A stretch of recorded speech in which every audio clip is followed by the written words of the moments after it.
my daughters needed bands for dance. These bands look simple, but they wake up the muscles fast. What I like about these, the fabric material is so much more comfortable than the rubber band, so they do not dig into my girls' legs during the dance conditioning. 3 resistance levels makes it easy to use a lighter band for warm-ups and a heavier band for strength work.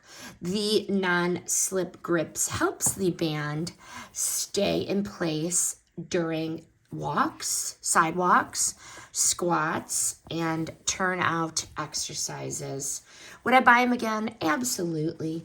Really useful for dance conditioning or any kind of conditioning, actually. Hip strength, turnout work, or glute activation.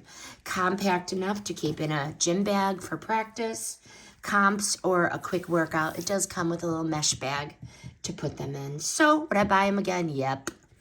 If you have dancers or any kind of athlete working on leg strength and stability, these are easy to add to their routine without needing bulky equipment.